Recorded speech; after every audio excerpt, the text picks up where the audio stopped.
Hello friends, welcome to Kalyani's உலகம். இன்றைக்கி நான் உதிரியாக சோறு வடித்து காமிக்க போகிறேங்க. சோறு வடிக்க தெரியாதா அப்படின்னு சொல்லிட்டு கேட்குறீங்களா? இன்றைக்கி இருக்க நிறைய பேருக்கு சோறை ஆர்டினரி பாத்திரத்தில் வடிக்கவே தெரியலங்க. குக்கரில் தான் வைக்கிறாங்க. எப்படி புழுங்கல் அரிசியை ஆர்டினரி பாத்திரத்தில் உதிரியாக நல்ல வெண்மை நிறத்தில் சோறு வடிக்கலான்னு சொல்லிட்டு பார்க்கலாமா? வாங்க. அதுக்கு முதல்ல அரிசி எடுத்துக்கோங்க. புழுங்கல் அரிசி நான் கிருஷ்ணா பிராண்டு யூஸ் பண்ணுறேன். நீங்கள் எந்த பிராண்டடாக இருந்தாலும் பரவாயில்லைங்க. இதே மெத்தடை ஃபாலோ பண்ணி வடித்து பாருங்கள். அரிசி நல்லா உதிரியாக வெள்ளை கலரில் இருக்கும். இத்தனைக்கும் நான் எடுத்துருக்கிற கிருஷ்ணா பிராண்ட் அரிசி நல்ல பழைய அரிசிங்க. பழைய அரிசி அப்படின்றதுனால ஒரு 20 நிமிஷம் ஊற விட்டுக்கிறேன். புது அரிசியாக இருந்தால் ஒரு 10 நிமிஷம் நீங்கள் ஊற விட்டால் போதுமானதாக இருக்கும். 20 நிமிஷம் நல்லா ஊற விட்டுட்டு அரிசியை நல்லா இந்த மாதிரி தேய்ச்சி கழுவிக்கிங்க. அப்போ தான் அதில் இருக்கக்கூடிய ஸ்டார்ச் எல்லாம் பார்த்திங்கன்னா நல்லா வெளியேறிடும். நல்லா இந்த மாதிரி தேய்ச்சி கழுவுறப்ப அந்த தண்ணியினுடைய கலர் பாருங்கள் சேஞ்ச் ஆகுது. நல்லா குழன்னு இருக்குது பாருங்கள். நல்லா ஒரு 2-3 டைமு தண்ணி விட்டு கழுவிட்டு எடுத்து வச்சுக்கலாம். இப்போ அரிசியை கழுவி தண்ணியை நான் கீழே வடிச்சிக்கிட்டு இருக்கேன். வடித்து முடிச்சுட்டு அரிசியை காமிக்கிறேன் பாருங்கள். அதே மாதிரி முதல்ல இருக்கிற அரிசியை எடுத்து பார்த்திங்கன்னா நல்லா கடுகடுன்னு சவுண்டு வரும்.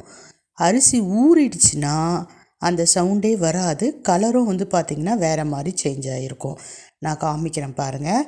இப்போ அரிசி எப்படி இருக்குது பாருங்கள். இது நல்லா ஊறின அரிசி. இதுக்கு முன்னாடி எப்படி இருந்தது பார்க்குறதுக்கு? இப்போ பாருங்கள் நல்லா சாஃப்டாகிடுச்சு.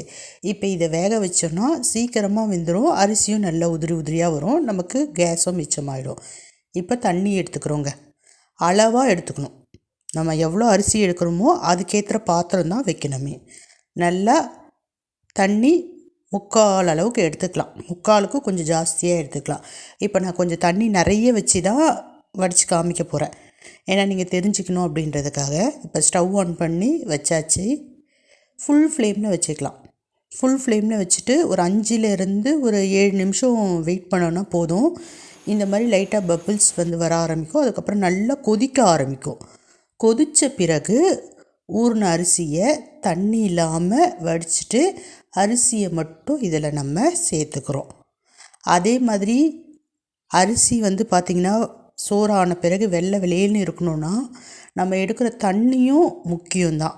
சில பேர் வீட்டு தண்ணி பார்த்திங்கன்னா அரிசி பழுப்பு கலரில் இருக்கும். சில பேருடைய தண்ணிக்கு நல்ல வெண்மை நிறமாக இருக்கும். வெண்மை நிறத்துக்கு காரணம் தண்ணி மெயின். அதையும் நீங்கள் கவனத்தில் வச்சுக்கிங்க.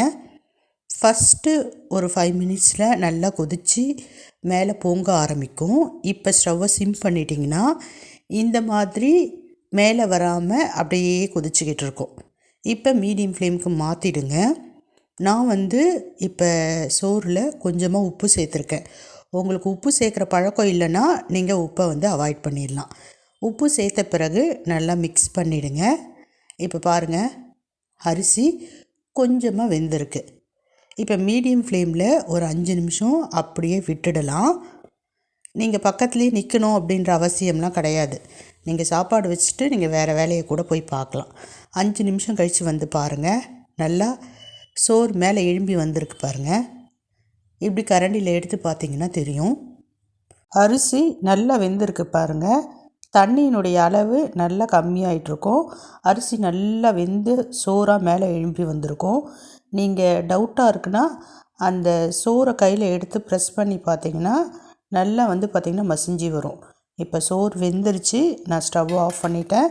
இந்த மாதிரி வடித்தட்டி எடுத்துக்கோங்க. ஆர்டினரி தட்டை விட வடித்தட்டுனா பாதி அளவுக்கு ஃபுல்லாக இருக்கும். கீழே இருக்கிற இடத்துல ஓட்டையாக போட்டிருக்கும். இப்போ ஒரு கறி துணி எடுத்துக்கோங்க. இந்த மாதிரி காட்டன் துணியாக எடுத்துக்கிட்டிங்கன்னா வசதியாக இருக்கும். நான் எடுக்கிற மாதிரியே எடுங்க. இந்த மாதிரி நல்லா மடித்து 2 சைடும் கொஞ்சம் கனமாக நம்ம பிடிச்சா அனல் அடிக்காத மாதிரி கொஞ்சம் மடக்கி விட்டுக்குங்க.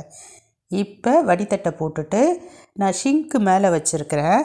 முதல்ல அந்த கஞ்சியை முடிஞ்ச அளவுக்கு வடிச்சிக்கிறேன்.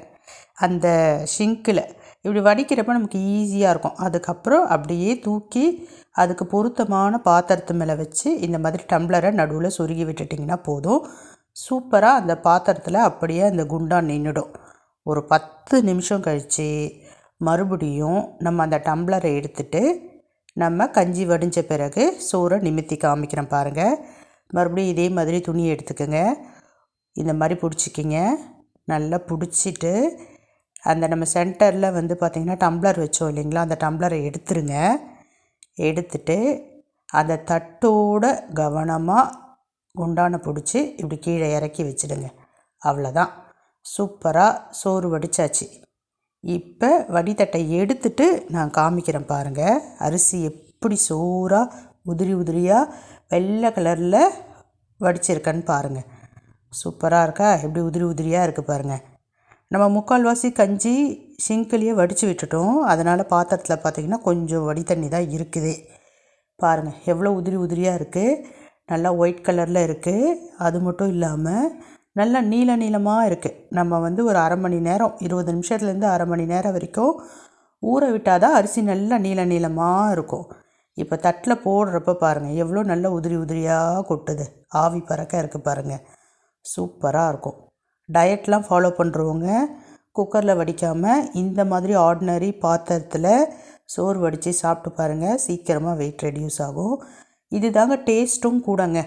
நம்ம குக்கரில் வடிக்கிறதோட இந்த மாதிரி வடிக்கிறது தான் நல்லா டேஸ்ட்டாக இருக்கும்.